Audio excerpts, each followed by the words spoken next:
నమస్కారం. న్యాయసేవ కార్యక్రమానికి స్వాగతం. ఇవాటి మన అంశం గిఫ్ట్ డీడ్ సమస్యలు న్యాయ సహాయం. ఈ అంశంపై సలహాలు సూచనలు అందించడానికి మనతో పాటు ఉన్నారు 20వ junior civil judge city civil court Hyderabad K Sai Kiran గారు, అలాగే న్యాయవాది టి శ్రీచరణ్ గారు.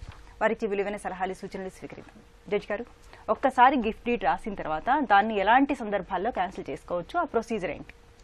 ఇప్పుడు మనం లాస్ట్ వీక్లోనే మనం డిస్కస్ చేసాము. ఏంటిది గిఫ్ట్ డీడ్ అనేది ఎన్ని రకాలుగా చేయొచ్చు అంటే కండిషనల్ గిఫ్ట్స్ అని చెప్పాను, అన్కండిషనల్ గిఫ్ట్స్ అని చెప్పాం.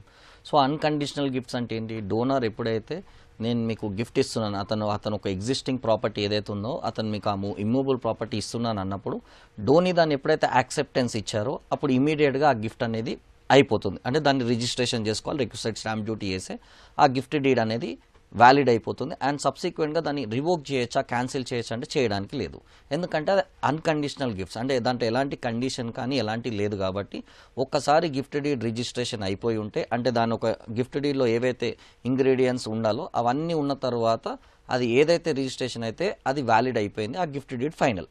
అలాంటి దానికి క్యాన్సిల్ చేసుకునే అవకాశం లేదు, ఎందుకంటే దాంట్లో అన్ని ఇంగ్రీడియంట్స్ ఉంది. అదే కండిషనల్ గిఫ్ట్స్ అన్నప్పుడు ఏమవుతుందంటే మనం ఒక కండిషన్ పెడుతున్నాం. అంటే ఏంటిది? సపోజ్ ఇప్పుడు ఎప్పుడైతే అంటే ఒక ఎక్స్ పర్సన్ ఏం చేస్తున్నాడంటే వైకి ప్రాపర్టీని నేను నీకు గిఫ్ట్ చేస్తాను, ఎప్పుడైతే నువ్వు ఈ ఒక సో అండ్ సో వర్క్ నువ్వు ఇది చేస్తే ఈ ప్రాపర్టీ అనేది నీకు చెందుతుంది అని చెప్పి చేశారు. సో ఈ కండిషనల్ గిఫ్ట్ అన్నప్పుడు ఏంటిది? ఎప్పుడైతే ఆ వర్క్ అవుతుందో అప్పుడే ఆ గిఫ్ట్ డీడ్ అనేది ఏమవుతుంది? వ్యాలిడ్ అవుతుంది, అది ఎగ్జిస్టెన్స్లో వస్తుంది. సపోజ్ ఆ వర్క్ ఒకటి చేయలేదు, ఆ ఎక్స్ పర్సన్ ఏంది వైకి ఇస్తున్నాడు, ఆ ఒక వర్క్ చేయనప్పుడు ఏం చేయొచ్చు అంటే ఆ గిఫ్ట్ డీడ్ ఏదైతుందో అది క్యాన్సిల్ చేసుకోవచ్చు. ఇప్పుడు మనం ఏం చెప్పాం? గిఫ్ట్ డీడ్ అనేది ఏంది? దానికి వెళ్ళి సబ్ రిజిస్ట్రార్ దగ్గర ఆఫీస్కి వెళ్ళేసి మీరు రిజిస్ట్రేషన్ చేసుకోవాలి అని చెప్పేసి అంటున్నారు. సో ఇక్కడ ఆ వర్క్ కాలేదు కాబట్టి డోనర్ ఇద్దరు వెళ్ళి ఆ ఏదైతే గిఫ్ట్ డీడ్ ఎగ్జిక్యూట్ చేశారో దాన్ని క్యాన్సిల్ చేసుకోవచ్చు. అంటే ఇద్దరికి ఓకే అనుకుంటే ఇద్దరు సబ్ రిజిస్ట్రార్ ఆఫీస్కి వెళ్ళేసి దాన్ని క్యాన్సిల్ చేసుకోవచ్చు. అదే ఒక పర్సనే క్యాన్సిల్ చేసుకోవచ్చా అని అంటే క్యాన్సిల్ చేసుకోవడానికి లేదు. అలాంటప్పుడు ఏం చేయాలంటే ఎవరైతే క్యాన్సిల్ చేసుకోవాలనుకుంటున్నారో వాళ్ళు కోర్టుకి వెళ్ళి suit for cancellation of so and so gift deed అని చెప్పేసి సూట్ అనేది సివిల్ సూట్ అనేది ఫైల్ చేయాలి. ఆ సివిల్ సూట్ ఎక్కడ వెళ్ళాలంటే అది జూనియర్ సివిల్ జడ్జా, సీనియర్ సివిల్ జడ్జా, డిస్ట్రిక్ట్ జడ్జా అనేది బేస్డ్ ఆన్ ప్రాపర్టీ వాల్యుయేషన్ బట్టి అక్కడ ఆ జ్యూరిస్డిక్షన్ దాంట్లో వేయడం అనేది జరుగుతుంది. సో ఇలా అంటే సబ్ రిజిస్టర్ ఆఫీస్కి వెళ్ళి ఇద్దరు పార్టీస్ కన్సెంట్ ఇస్తే సబ్ రిజిస్టర్ ఆఫీస్కి వెళ్ళి క్యాన్సిల్ చేసుకోవచ్చు. అట్లా డిస్ప్యూట్ చేసి only one of the party only want to cancel it అన్నప్పుడు మనం సివిల్ కోర్టుకి వెళ్ళేసి ఆ గిఫ్ట్ డీడ్ అనేది క్యాన్సిల్ చేసుకునే అవకాశం అనేది ఉంటుంది. ఓకే. అలాగే కొన్ని సందర్భాల్లో మనం చూస్తుంటాం, ఒక వ్యక్తి తన ఆస్తిని తన పిల్లలకి పుట్టబోయే కొడుక్కి కానీ కూతురు కానీ ఈ ఆస్తి చెందుతుంది అని గిఫ్ట్ డీడ్ రాయచ్చా?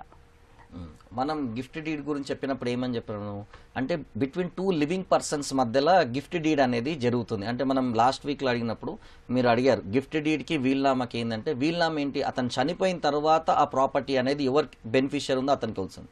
అదే గిఫ్ట్ డీడ్ అన్నప్పుడు ఇద్దరు ఎగ్జిస్టింగ్ పార్టీస్ ఉన్నప్పుడు ఆ డోనీకి ఇచ్చినప్పుడు ఆ డోనీ ఏమవుతుందంటే ఆ గిఫ్ట్ అనేది వస్తుంది అని చెప్పి అంటారు. ఇప్పుడు మీరు చెప్పింది ఏంటంటే ఒక అన్బార్న్ చైల్డ్ అంటే ఏంటిది? ఇంకా పుట్టని పర్సన్ కోసం గిఫ్ట్ డీడ్ అనేది ఎగ్జిక్యూట్ చేయొచ్చా అంటే అన్బార్న్ చైల్డ్ కూడా గిఫ్ట్ డీడ్ అనేది ఎగ్జిక్యూట్ చేసుకోవచ్చు. అంటే మనం చెప్పాం ఒక ఇంగ్రీడియంట్ ఏం చెప్పాం? డోనీ అనే పర్సన్ యాక్సెప్టెన్స్ ఇవ్వాలి. మరి ఇప్పుడు పుట్టని పర్సన్ ఎక్కడ యాక్సెప్టెన్స్ ఇస్తాడు అంటే ఆ పుట్టని పర్సన్ ఒకరిని ఎవరైతే ఉన్నారో వాళ్ళు ఒక బెనిఫిషియరీ ఎవరైతే ఉంటారో అంటే ఆ పర్సన్ ఒక గార్డియన్ చూసుకునే వాళ్ళు. మీరు ఇందాక చెప్పారు ఒక ఎగ్జాంపుల్ కింద ఒక ఫాదర్ వాళ్ళ డాటర్కి నీకు కొడుకు పుడితే ఈ ప్రాపర్టీ మొత్తము ఆ కొడుకుకి చెందుతుంది అని చెప్పేసి అంటే మీ కొడుకుకి చెందుతుంది అని చెప్పేసి అన్నారు. సో ఆ చెందేంత వరకు ఈ ప్రాపర్టీని నువ్వు ఎంజాయ్ చేయొచ్చు అని చెప్పి అన్నారు. అంటే ఇక్కడ గిఫ్ట్ డీడ్ ఏమని చేస్తున్నావు? Conditional gift deed. నువ్వు బతుకున్నన్ని రోజు లైఫ్ ఎస్టేట్ క్రియేట్ చేశారు, నువ్వు ఈ ప్రాపర్టీని ఎంజాయ్ చేసుకోవచ్చు. అండ్ ఎప్పుడైతే కొడుకు పుడతారో నీకు ఆ కొడుకు పుట్టినప్పుడు నువ్వు చనిపోయిన తర్వాత ఆ ప్రాపర్టీ మొత్తం ఆ కొడుకుకి చెందుతుంది అని చెప్పేసి అన్నారు. అంటే ఇప్పుడు ఆ కొడుకుకి దానికి యాక్సెప్టెన్స్ ఎవరు ఇచ్చారు అంటే ఆ మదర్ ఇచ్చారు యాక్సెప్టెన్స్. సో అదే సపోజ్ ఇప్పుడు మీరు అన్న ఎగ్జాంపుల్ కొడుకు పుట్టాను అన్నారు కాబట్టి ఆ ప్రాపర్టీ కొడుకుకి చెందుతుంది. ఎప్పుడు అదే కూతురుకి పుట్టాను అనుకోండి, ఈమె బతుకున్న రోజులు వాళ్ళ డాటర్ ఆమె ఎంజాయ్ చేయొచ్చు. తర్వాత ఆ ప్రాపర్టీ అనేది మళ్ళీ రివర్ట్ బ్యాక్ అయిపోతుంది. అంటే ఎవరైతే ఒరిజినల్ పర్సన్ ఇచ్చారో అంటే వాళ్ళ ఫాదర్ వాళ్ళ డాటర్కి ఇచ్చారు కదా, మళ్ళా ప్రాపర్టీ ఏమైపోతుంది వాళ్ళ డాటర్కి డాటర్ పుట్టింది కాబట్టి ఆ ప్రాపర్టీ మేము బతికిన రోజులు ఎంజాయ్ చేయొచ్చు. తర్వాత ఏమవుతుంది, మళ్ళీ వాళ్ళ ఫాదర్కే రివర్ట్ బ్యాక్ అయిపోతుంది. అప్పుడు అతను బతికే ఉంటే అతను సెల్ఫ్ అక్వైర్డ్ ప్రాపర్టీ కింద ఉంటుంది. అతను కూడా చనిపోయి ఉంటే ఆ ప్రాపర్టీ అనేది ఏంటంటే సక్సెషన్ ప్రకారం, అంటే లీగలైజ్ కాబట్టి సన్, డాటర్, మదర్ విడోకి ప్రాపర్టీ అనేది డివాల్వ్ అవుతుంది సక్సెషన్ ప్రకారం. ఓకే, ఒకవేళ పిల్లలు కలగలేదు అనుకోండి, అప్పుడండి అలాంటి సందర్భాల్లో? ఇప్పుడు పిల్లలు కలగాలంటే ఆమె ఉన్నన్ని రోజులు ఆమెకు లైఫ్ ఎస్టేట్ క్రియేట్ చేసింది కాబట్టి ఉన్నన్ని రోజులు ఆ ప్రాపర్టీని ఎంజాయ్ చేయొచ్చు. తర్వాత ఆ ప్రాపర్టీ ఏమైపోతుంది, వాళ్ళ ఫాదర్కి వెళ్ళిపోతుంది, మళ్ళీ రివర్ట్ బ్యాక్ అయిపోతుంది.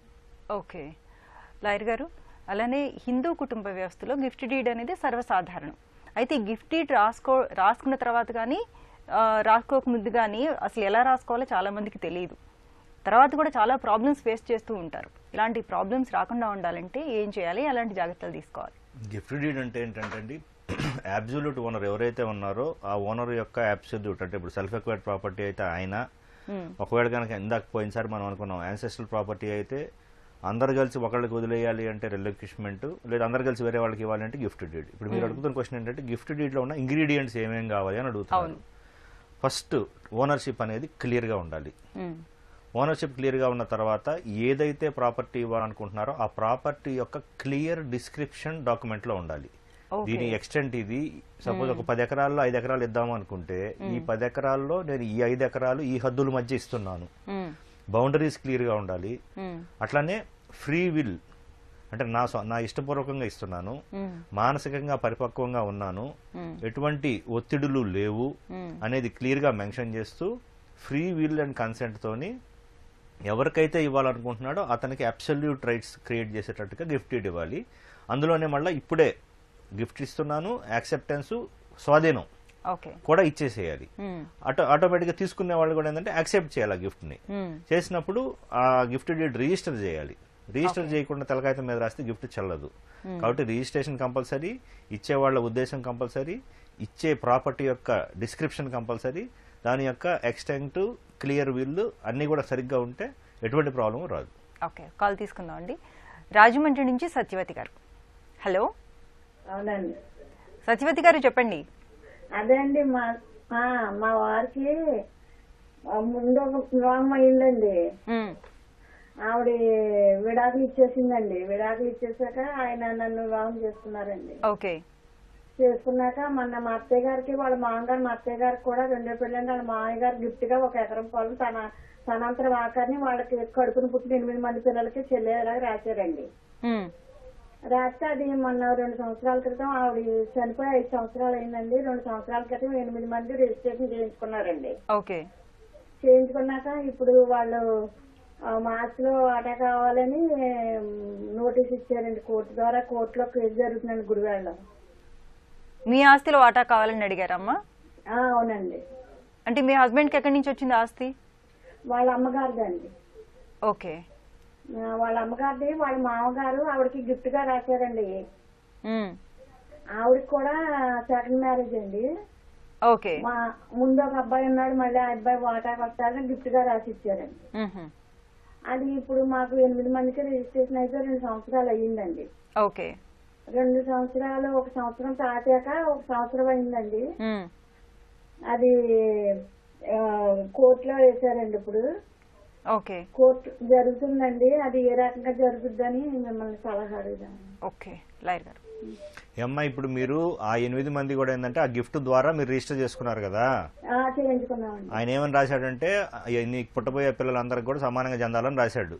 అవునండి. దాని ప్రకారం అందరూ చేసుకున్నారు కాబట్టి మీరు చెప్పిన వర్షన్ లో ఈ గిఫ్ట్ డీడ్ లో ఏదైతే ఉందో ఆ ప్రకారమే వాటాలు వస్తాయి. దానికి భిన్నంగా ఎవరైనా కోర్టుకు వెళ్తే కూడా వాళ్ళకి గెలిచే ఛాన్సెస్ తక్కువ ఉంటాయి. అంటే ఆయన ముందు బాగా 2 పిల్లలు ఉన్నారండి, ఆడపిల్లలు.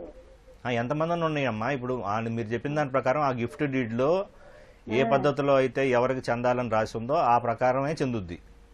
మా ఆయన గారికి రాశారు. 8 మందికి రాస్తే మన 8 మంది రిజిస్ట్రేషన్ చేయించుకున్నారు. కాబట్టి 8 మందికి రాసి 8 మంది రిజిస్టర్ చేసుకుంటే 8 మందికి చెందే అవకాశం ఉంటుంది. అందుకే గిఫ్ట్ డీడ్ లో ఏదైతే ఉందో దాని ప్రకారమే ఆ కేసు ఏదైతే జరుగుతుందో అది తేల్చి కోర్టు అలాగే తెలుస్తుంది. 44 సంవత్సరాలు అయిందండి మా అయ్యి. వాళ్ళ విడాకులు తీసుకుని కూడా 44 సంవత్సరాలు అయిందండి. అదేనమ్మా, ఇప్పుడు ఆ గిఫ్ట్ డీడ్ లో ఆల్రెడీ మీరు కోర్టులో కేసు ఉందన్నారు కాబట్టి ఆ జడ్జి గారు పరిశీలిస్తారు. ఆ గిఫ్ట్ డీడ్ ప్రకారం ఎవరికి చెందాలో వాళ్ళకే చెందేటట్టుగానే చేస్తారు. అది అదే అండి 8 అది ఇప్పుడు వాళ్ళ వాటా కావాలని వచ్చారు కదండి. అదే వాటా కావాలని వస్తే కూడా ఇప్పుడు ఆ గిఫ్ట్ డీడ్ ప్రకారం ఏదైతే ఉందో ఆ ప్రకారమే జడ్జి గారు పరిశీలించి వాళ్ళకు వాటా వస్తుందా రాదా అనేది చూసి ఆ గిఫ్ట్ డీడ్లో ఏముందనే దాని ప్రకారం నిర్ధారిస్తారు అంటున్నా. అంటే మేము విడాకుల సీట్లు కూడా ఇమ్మన్నారండి. ఇప్పుడు మీ విడాకుల గురించి అసలు సందర్భం కాదమ్మా. ఇప్పుడు ఆ గిఫ్ట్ డీడ్ లో ఎవరెవరికి చెందాలని రాసి ఉందో ఆ ప్రకారం చెందేటట్టుగా కోర్టు వారు తీర్పిస్తారు. అది అలాగే. మరో కాల్ తీసుకుందాం అండి. డేవిడ్ గారు గుంటూరు నుంచి. హలో డేవిడ్ గారు చెప్పండి. మీ వాయిస్ క్లియర్ గా లేదు, కొంచెం గట్టిగా మాట్లాడండి. అమ్మా నేను గుంటూరు నుంచి మాట్లాడుతున్నాను. అందరికీ నమస్కారం అమ్మా. నమస్తే అండి, చెప్పండి. అమ్మా 30 ఏళ్ల కింద మా నాన్నకి గవర్నమెంట్ వారు బీఫారం ఒకటి ఇచ్చారమ్మా. ఓకే. అది మా అమ్మగారి పేరు మీద 100 రూపీస్ స్టాంప్ మీద ఆమెకి గిఫ్ట్ డీడ్ గా రాశానమ్మా. ఓకే. నాకు 3 ఆడపిల్లలు ఉన్నారమ్మా. ఇప్పుడు వాళ్ళల్లో ఎవరికన్నా ఒకరికి ఇస్తే తగిన వాళ్ళు చేసి పెట్టకుండా ఫర్దర్ గా నేనేమన్నా చేయవచ్చా అని తెలుసుకోవాలని పోయించానమ్మా. ఓకే. అది గవర్నమెంట్ ల్యాండ్ కదండి? గవర్నమెంట్ ల్యాండ్ అమ్మా. అది బీఫారం అమ్మా. జడ్జి గారు అది ఊరికే 100 రూపీస్ స్టాంప్ మీద అమ్మ పేరు మీద రాయించారు గిఫ్ట్ డీడ్ ఆవిడకి ఇచ్చినట్టు. మా నాన్న తెలుసుకోలేదమ్మా, ఆయన డెత్ సర్టిఫికేట్ కూడా లేదు. ఓకే. నా పిల్లలు ఎవరికన్నా నేను ఇష్టమైన వాళ్ళకి ఒకరికి ఇచ్చుకుంటే తక్కిన వాళ్ళు ఏమి చేసి పెట్టకుండా ఏమన్నా చెయ్యొచ్చా అన్నట్టు. ఓకే జడ్జి గారు చూడండి, ఇప్పుడు ఆ ప్రాపర్టీ ఏదైతే ఉందో మీది, ఆ ప్రాపర్టీ పైన మీకు అబ్జల్యూట్ రైట్స్ అంటే ఆ ప్రాపర్టీ మీదే అయితే మీరు ఎవరికైనా చేయొచ్చు. అంటే మీకు 3 పిల్లలు ఉన్నా సరే దాంట్లో ఎవరో ఒక డాటర్కి మీరు ప్రాపర్టీ మొత్తం గిఫ్ట్ డీడ్ చేయాలనుకుంటే 100% చేయొచ్చు. ఆ గిఫ్ట్ డీడ్ని ఏం చేయాలి, మీరు రిజిస్ట్రేషన్ చేసుకొని ఉంటే అది వ్యాలిడ్ అయిపోతుంది. వీళ్ళు ఎవరైతే మిగతా పిల్లలు ఉన్నారో వాళ్ళు మాకు కూడా కావాలి అని చెప్పి కోర్టుకు వెళ్ళినా సరే మీరు ఎవరికైతే గిఫ్ట్ డీడ్ రిజిస్టర్ చేశారో వాళ్ళకే ప్రాపర్టీ అనేది చెందుతుంది. ఫస్ట్ ఏంటంటే ఆ ప్రాపర్టీ మొత్తం మీ ఒక అబ్జల్యూట్ రైట్స్ ఉన్నాయా లేవా అన్నది చూసుకోవాలి. మీ ఒక అబ్జల్యూట్ రైట్స్ ఉన్నాయనుకో, అంటే ఆ ప్రాపర్టీ మీదే సెల్ఫ్ అక్వైర్డ్ ప్రాపర్టీ కింద అయితే అప్పుడు మీరు ఎవరికైనా సరే ప్రాపర్టీ ఇవ్వచ్చు. అంటే మీరు ఇప్పుడు ఎగ్జాంపుల్ ఏంది, మీ వన్ ఆఫ్ ది డాటర్కి ఇవ్వాలనుకుంటున్నారు. అలా కాకుండా మీరు థర్డ్ పర్సన్కి అంటే మీ ఫ్యామిలీ మెంబర్సే కాకుండా ఒక థర్డ్ పర్సన్ కూడా ఇవ్వాలి అనుకుంటే 100% ఇవ్వచ్చు. మీ ఫ్యామిలీ మెంబర్స్ దాంట్లో షేర్ కావాలి అనుకున్నా సరే ఎవరికి షేర్ అనేది రాదు. ఇది గవర్నమెంట్ ల్యాండ్ అంటున్నారు కదండి, సో గవర్నమెంట్ ల్యాండ్ వేరే వాళ్ళకి అంటే గవర్నమెంట్ ల్యాండ్ అందుకు అడిగా, ఇతనికి వీళ్ళకి ఎవరికైతే ఉందో ఇతనికి అబ్జల్యూట్ రైట్స్ ఉన్నాయా లేవా అని చెప్పి అందుకోసమే అడిగాను. ఓకే. డేవిడ్ గారు మీకు ఆ ప్రాపర్టీ మీద రైట్స్ ఉన్నాయా అండి? ఆ ప్రాపర్టీ మీద నాకంటే రైట్ అంటే అది ఆ బీఫారం మా నాన్నగారి పేరు మీద ఉందమ్మా. మా అమ్మగారి పేరు కూడా లేదు. ఇప్పుడు గవర్నమెంట్ ఇచ్చారు. మా నాన్నగారి డెత్ సర్టిఫికేట్ కూడా లేదమ్మా. ఓకే. మీ నాన్నగారు చనిపోయారు, ఆ తర్వాత మీకు వచ్చింది అన్నారు కదమ్మా. ఇప్పుడు నేను ఏం చేయాలి అన్నట్టు. ఇప్పుడు వీళ్ళు చెప్పిన దాంట్లో ఇప్పుడు వాళ్ళ ఫాదర్ పేరు పైన ఉందంటే ఫస్ట్ వీళ్ళ ఫాదర్ చనిపోయారు కాబట్టి వీళ్ళ ఫాదర్ ఒక డెత్ సర్టిఫికేట్ తీసుకోవాలి. డెత్ సర్టిఫికేట్ తీసుకొని ఆ లీగల్ ఎయిడ్ సర్టిఫికేట్, లీగల్ ఎయిడ్స్కు సివిల్ కోర్టుకి వెళ్ళి లీగల్ ఎయిడ్ సర్టిఫికేట్ తీసుకోవాలి. ఆ లీగల్ ఎయిడ్ సర్టిఫికేట్ తీసుకున్న తర్వాత వీళ్ళంతా మ్యూటేషన్ చేయించుకోవాలి. అలా ఒక ప్రొసీజర్ ప్రకారం దాంట్లో వెళ్ళాలి. దాంట్లో ఎంతవరకు అబ్జల్యూట్ రైట్స్ ఇతనికి వస్తుందో అంతవరకు మాత్రం గిఫ్ట్ డీడ్ చేసుకునే అవకాశం అనేది ఉంది. వాళ్ళ పిల్లలు ఎవరికైతే గిఫ్ట్ డీడ్ చేస్తున్నారో వాళ్ళ పిల్లలు వేరే వాళ్ళు అడగడానికి మాత్రం లేదు. ఎవరి పేరైతే ఉందో వాళ్ళకే అబ్జల్యూట్ రైట్స్ అనేది జరుగుతుంది. ఓకే. సో ఈయన ఎవరికైనా రాసుకునే అవకాశం ఉంది. ఇప్పుడు ఆ గవర్నమెంట్ నుంచి ప్రాపర్టీ ఇప్పుడు గవర్నమెంట్ ఇచ్చారు అని చెప్పి అంటున్నారు. సో ఆ గవర్నమెంట్ వీళ్ళకి ఇచ్చినప్పుడు కొన్ని కండిషన్స్ ఉంటాయి.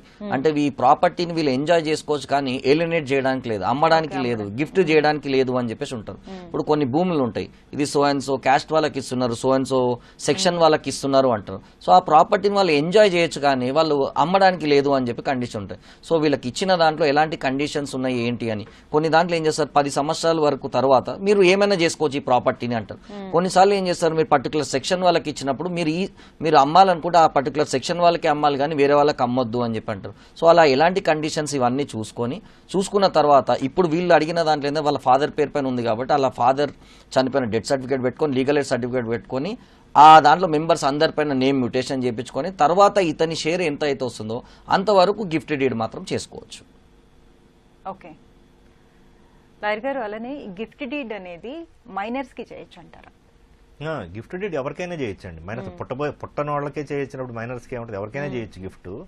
కాకపోతే ఏంటంటే సో దానికి గార్డియన్ గా మళ్ళీ ఏమన్నా గార్డియన్ గా వాళ్ళు ఉండాలి కాబట్టి గార్డియన్ యాక్సెప్ట్ చేస్తారు. మైనర్ యొక్క మెజారిటీ అంటే వాళ్ళ పేరు మీదకి మ్యూటేట్ మైనర్ గా ఉన్నప్పుడు కూడా మ్యూటేట్ చేయొచ్చు.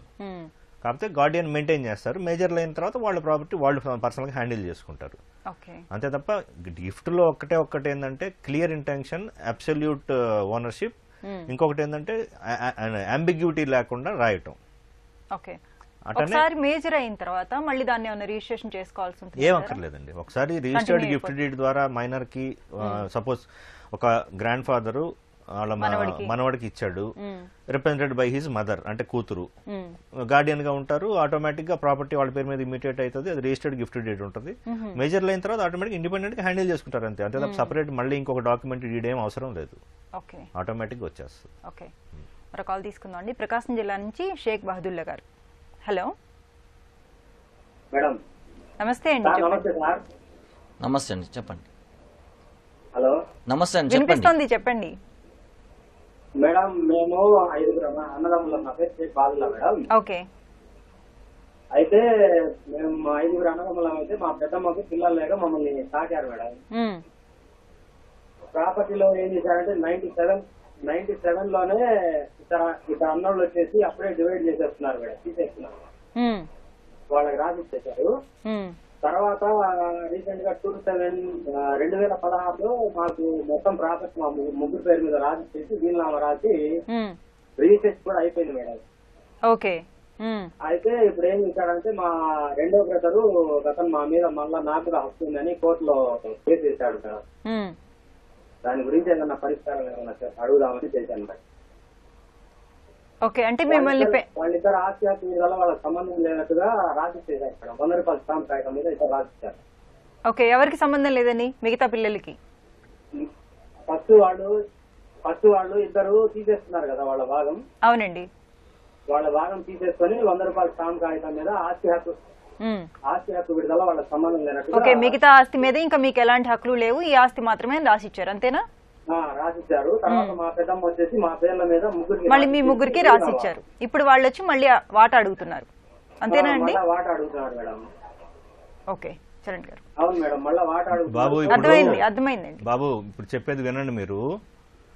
మీరు చెప్పేది ఏంటంటే ఎవరైతే 100 రూపాయల స్టాంప్ మీద రాసిచ్చారో వాళ్ళు ఇప్పుడు మళ్ళీ ఆస్తిలో వాటా అడుగుతున్నారు అంటున్నారు, అంతేనా? అవును సార్. అవును సార్. ఇప్పుడు మీ పెద్దమ్మ ఏదైతే వీలునామా రాసిందో ఆ వీలునామా ప్రకారం ఈ ఆస్తి అంతా కూడా మీకు చెందిద్ది అంటున్నారు మీరు. అవును సార్. కాబట్టి ఇప్పుడు దీనికి సంబంధించి వాళ్ళు గనక డిస్ప్యూట్ చేస్తే, వాళ్ళు గనక కోర్టుకు వెళ్తే మీ పెద్దమ్మ రాసిన వీలునామాని నిరూపించుకోవాల్సిన బాధ్యత మీ మీద ఉంటుంది.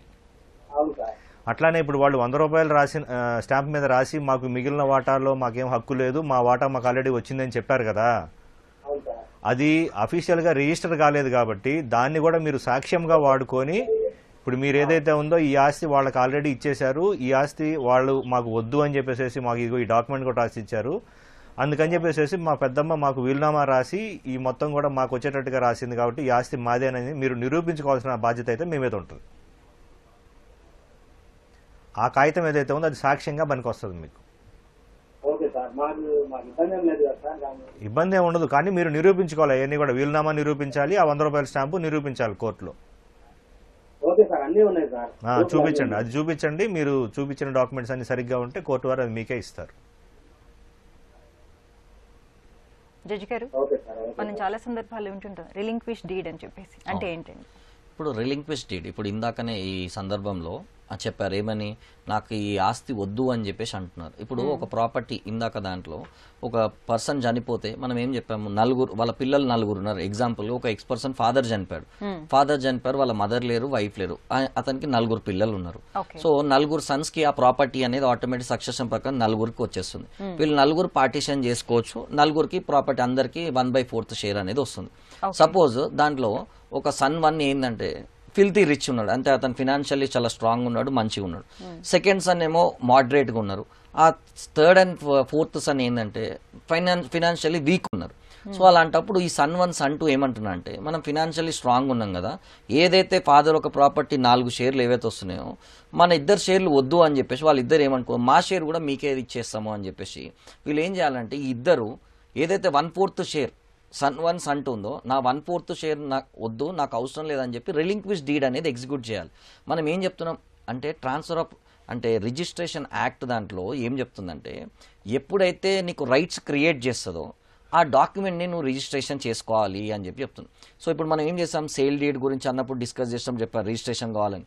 గిఫ్ట్ డీడ్ చెప్పినప్పుడు కూడా రిజిస్ట్రేషన్ చేసుకోవాలి అన్నారు. మరి రిలింక్విష్ డీడ్ అనే దాంట్లో మన రైట్స్ పోతున్నాయి కదా అంటే, మన రైట్స్ పోయినప్పుడు కూడా మిగతా వాళ్ళకి రైట్స్ వస్తున్నాయి కాబట్టి ఈవెన్ రిలింక్విష్ డీడ్ కూడా రిజిస్ట్రేషన్ కంపల్సరీ అని చెప్పేసి అంటున్నారు.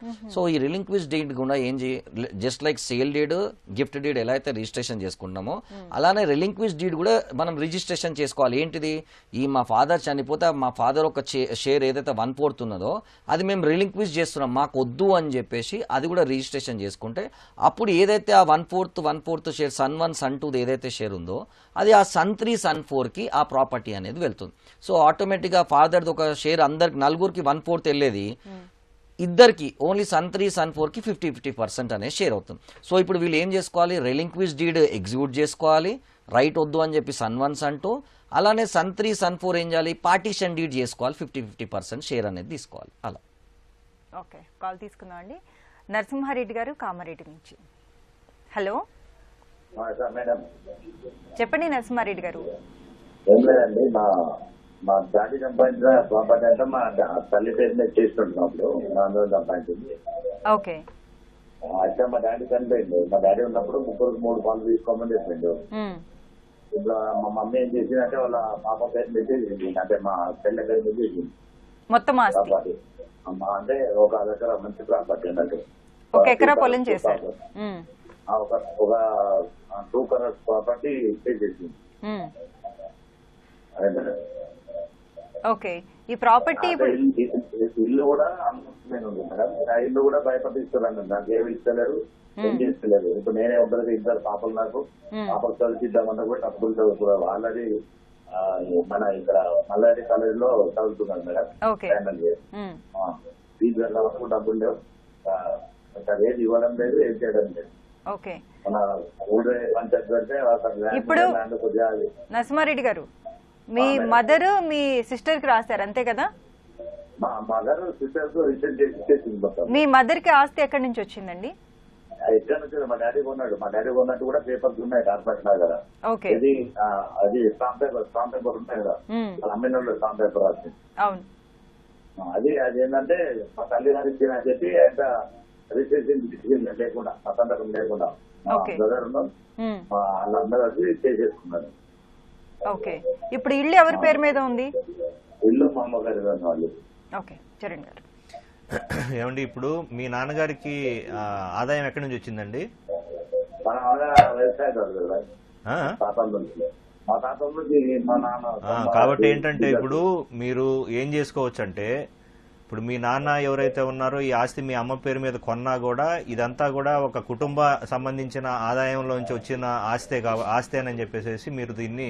అదొకటి ఏంటంటే ఈ ప్రాపర్టీ ఏంటంటే బయట ఉన్నాం సార్, ఇది వేరే వాళ్ళ దగ్గర నుంచి కొని అమ్మ పేరు నుంచి చేస్తున్నాం. అదే వేరే వాళ్ళ నుంచి కొన్నా కూడా కొనేటప్పుడు కట్టిన డబ్బులు ఏదైతే ఉన్నాయో కుటుంబ ఆస్తి, కుటుంబ సంపాదనలోంచి వచ్చిన డబ్బుల్లోంచి వచ్చిన దాన్నే అమ్మగారి పేరు మీద కొన్నారు కాబట్టి ఇది అందరికీ చెందుతుంది అని చెప్పేసి మీరు పార్టీషన్ దావా వేసుకోవచ్చు.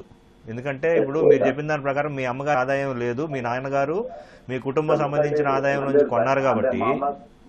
తండ్రి లేడు, తల్లి లేదు, ఎవరు లేరు.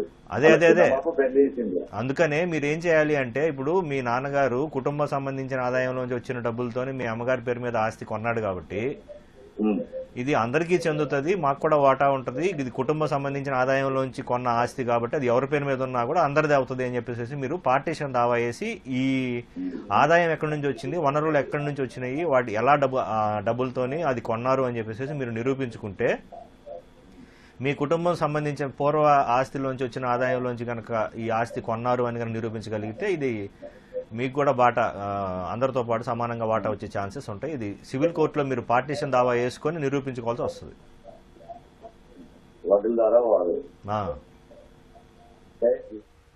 మరో కాల్ తీసుకుందాం అండి. విజయనగరం నుంచి రాఘవరావు గారు. హలో మాధవరావు అండి నా పేరు. హలో మాధవరావు గారు. మాధవరావు గారు చెప్పండి. ఇప్పుడు ఏమి లేదమ్మా, నాకు ప్రాపర్టీ ఉంది. ఆ ప్రాపర్టీ ఏంటంటే మా తాతగారి నుంచి మా నాన్నగారు సంక్రమించింది. అయితే మా నాన్నగారు సంక్రమించిన తర్వాత అది కోర్టులో కేసు చేసి 15 years తర్వాత ఆ రిజల్ట్ తీసుకొచ్చి పెట్టాం. కోర్టులో ఎందుకు వెళ్ళారండి? కోర్టుకి ఎందుకు వెళ్ళారండి? అది పూర్వం లీజ్ ఇచ్చాం అమ్మ సైట్.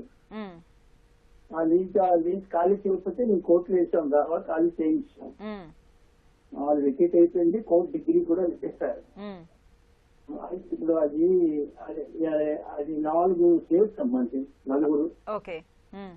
అది నలుగురులోని కూడా ముగ్గురు అన్నదమ్ములు, ఒకటి నాన్నగారి పేరు మీద ఉంది. అదే నాన్నగారి పేరు మీద ఉన్న వాటాని ఇప్పుడు ఆడపిల్లలకి ఇద్దరు అనుకున్నాం అందరూ. అయితే ఇప్పుడు వాళ్ళు మన పెద్ద నాకంటే బిగ్ బ్రదర్ వాళ్ళ పిల్లలు స్థానంలో ఉంటున్నారు. వాళ్ళు రానంటున్నారు సెటిల్మెంట్ కి, చిన్న పాత తాలూకా ఇంట్లో ఫ్యామిలీ అఫైర్స్ గొడవల వల్ల. ఇప్పుడు మాకు ఏజ్లు పెరిగితే మా పరిస్థితి బాగోలేదు చేసుకున్నాం అంటే. ఆల్రెడీ లీగల్ గా మాకు డిగ్రీ ఇచ్చారు, నాకే డిగ్రీ నా పేరే ఒకరితో ఇచ్చారు.